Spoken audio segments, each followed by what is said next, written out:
Hi everyone, thanks for tuning to this episode of Nick Egan Times. On this episode, we have a fantastic guest. We have Luke Steele. Luke is an Australian musician, singer, and songwriter. Luke is the vocalist and primary songwriter of the alternative rock band Sleepy Jackson, and is a member of the electronic music duo Empire of the Sun.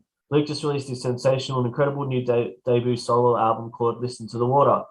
Welcome, Luke, and thanks for coming on the podcast. And congratulations to you on the new album. Thank you. Thanks for the intro. How's it all been going over there? Yeah, it's good. I'm living the endless summer down in Los Angeles. Which has been great. Had to leave the centric farm, for the summer to escape the wildfires. So yeah, it's been good. Excellent. And how has the pandemic affected you since it began, like personally and professionally? Yeah, God, where do you start? I think for me it was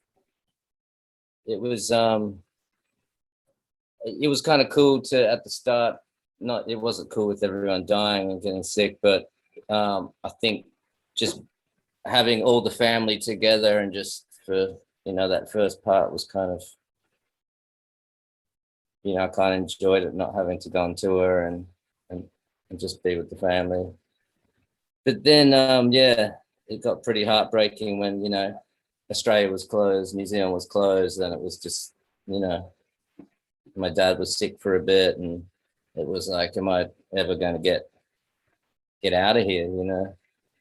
But yeah, it kind of got me to finish the record and to reevaluate a lot of things, and so yeah, a lot of changes, right, for everyone. Yeah, 100%. That's great insights too. Thanks for sharing. All right, let's just jump straight into it. Tell me about the incredible new album, Listen to the Water, and what was the motivation behind it? Yeah, I kind of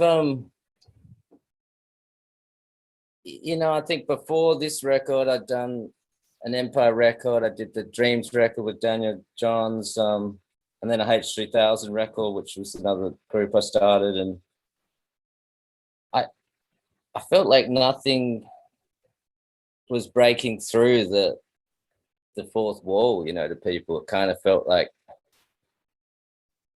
the industry had sort of become so addicted to numbers and algorithms, and so yeah, I wanted to make a record that was songs that were on my heart, and it was really quite personal, vocals being real dry, real close, and see how that reacted, to just get things off my chest. And I think it kind of, I've said a few times in interviews, it sort of became like a recording of my own personal therapy session with God. Sometimes you can talk to people about something forever, kind of like in America, talking about politics or whatever, but nothing beats putting it down in a song. Yeah, that's great. And well, how long did the album take? Like, how long did it take you to put this together? Like right before the pandemic, I was in Nashville right at the end there towards Christmas I had a couple of tracks already then, so I did some pedal steel. And then 2020 was some in LA, and then moving to the farm where I did bulk of it and mixing and everything. So yeah, a couple of years, which is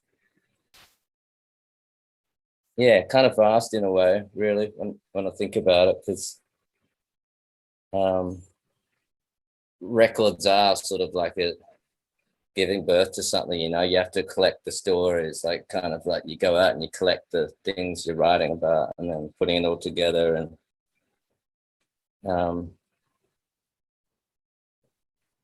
things just seem to take longer now that we have this amazing technology and this really fast internet. Everything in the industry takes longer. 100%. In your own words, how would you describe your music, and especially the new album? How would I describe it? Yeah. I guess it's just like, you know, time warp cowboy music or something. Excellent. What motivates you daily? What inspires you? You know, I'm funny. I kind of get inspired by a lot of different things, from surfing new waves to trying, you know, incredible food to discovering, you know, different techniques of, you know, throwing paint on the canvas, or, you know, what would happen if I mix varnish with epoxy resin and put it on fire. And yeah, I'm inspired by all the unpredictable things that happen and creating something new. You know, I think something new that, you know, for people's ears, it's like they've stepped into a new world that they've never heard before. I love that. I've always been inspired by that, finding something, finding the island, you know, that no one's been, of sound. Brilliant. What's been the best advice you've received? Oh, there's been a lot of good advice, but I think like there's a scripture which says progress is the law of heaven, and I think it's sort of similar to when Einstein was he was talking about life, and the best way to keep is like riding a bike. The best way to keep your balance is to keep moving forward. And I think, you know, that's some pretty good advice. You've got to keep looking ahead, or else you know, the devil twists your mind and bend it. And then before you know it, you're washed up and you think you're a failure and it's all over. And, you know, Yeah, and that can happen pretty quick, you know, sometimes in a couple of days, you're like a ruined mess, you know. What advice would you give to anybody young coming into the industry as well? I think it's about, you know, perseverance and integrity. And, you know, they say even the snail reached the ark through perseverance. Charles Spurgeon said that. Where a lot of the kids now, they got the handout, you know, it's they have the handout to get paid, or they you know, they want the Lamborghini, you know. It's like you got to drive a Datsun 120Y, and then you have to. Yeah, it's funny. It's interesting seeing the culture, how they're always talking about money first up. You know, for the amount of years, I never ever would talk about money. It's always about showing respect and you know, working with people older than you and stuff. So Yeah, that's great. Take us back. What was life like for you growing up in Australia? And yeah, what was that like? it was great because my father's a musician, so I grew up in pubs and clubs and the classic Australian beer gardens, where in America, you know, what's a beer garden? You know, it's like they don't have beer gardens, and it's like, yeah. And I love that, you know. It's kind of I always thought it was great wisdom going to these shows, you know. And he was the president of the Blues Club, and he still is now. So every Tuesday would have 30 or 40 old blues musos back at the house. So I kind of, you know, learned a lot from these old guys, just talking about riffs and guitars and pickups and whatever. Excellent. Take us back to Empire of the Sun. Obviously, that I guess catapulted your career. What were the emotions like when the songs started coming out and you started to get this momentum and it started hitting the charts. What was that like? And how did that change you personally and professionally at the time as well? It was funny because my daughter was born the week that Empire came out.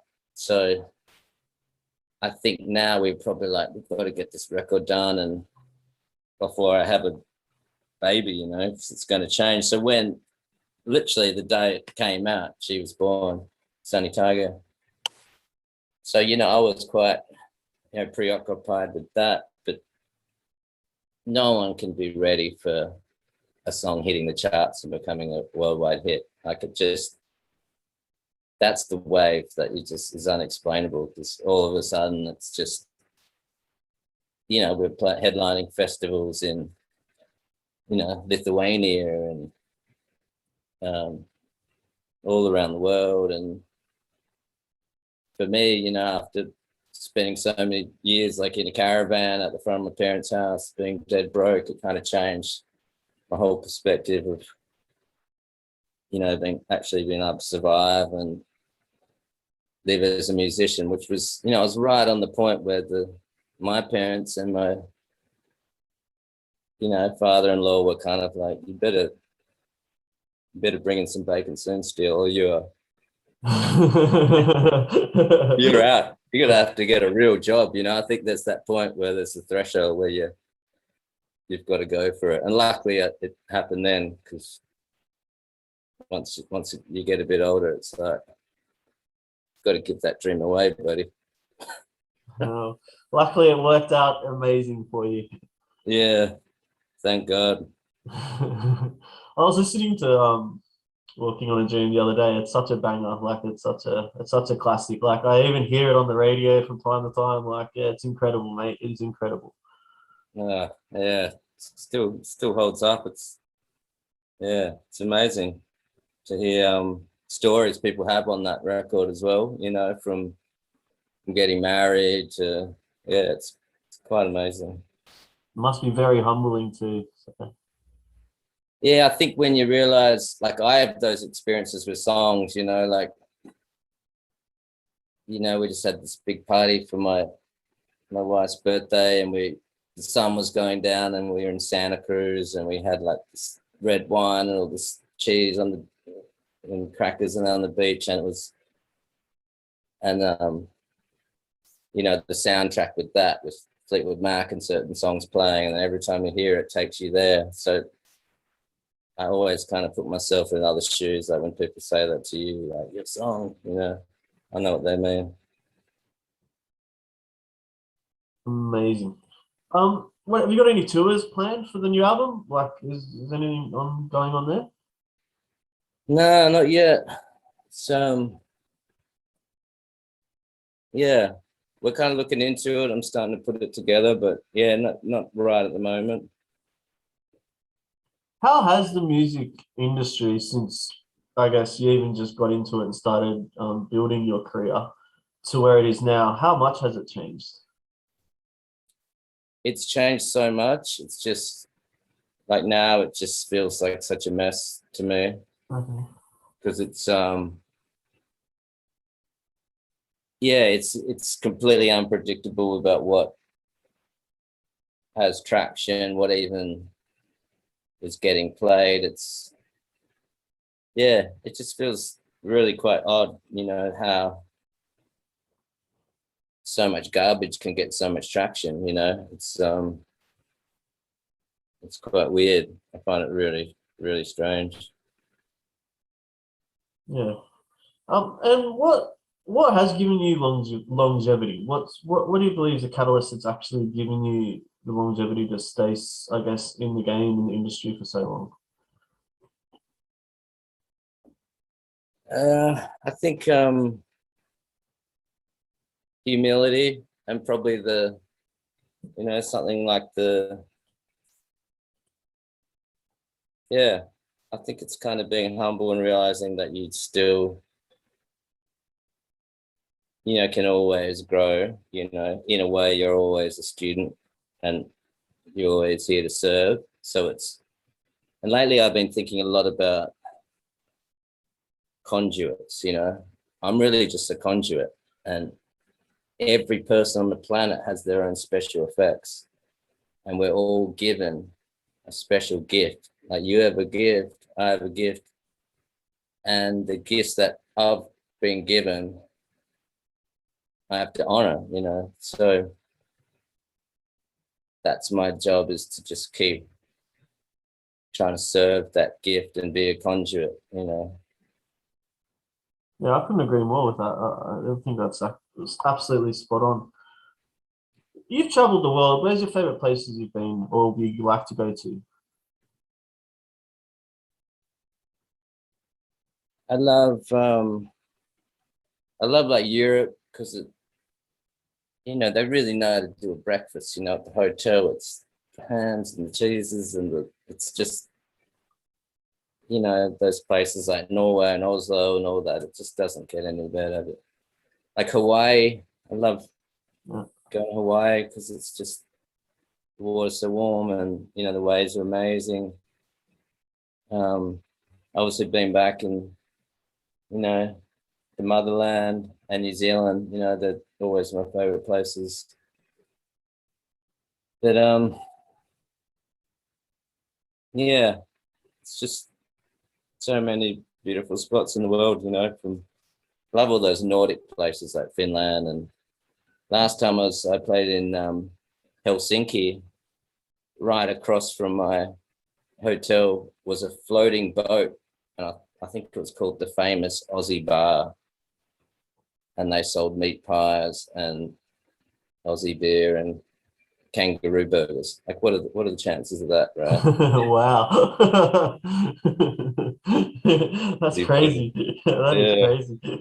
Of course, there's going to be a, you know, Australian bar on the water in Helsinki, right? Oh, that's too good. What are your hobbies and passions aside from music? What do you like to do in your downtime? I love surfing. Like, it's just, you know, it's the place of freedom, you know. And that quote, only a surfer knows the feeling, it's true, because it's just, you know, the water's so powerful. It's like non-resistant, so it just has its own mind. I'm right into painting, like big canvases and stuff, throwing paint around and getting real messy.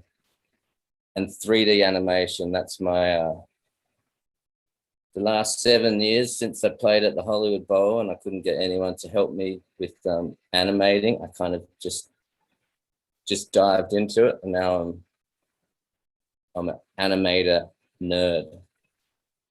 Cool. That's Yeah. really cool. So yeah, all that kind of art and stuff, you know, they're like surfing and art and all that. So yeah. Superb. If you were 18 again and you could change anything, what would you change?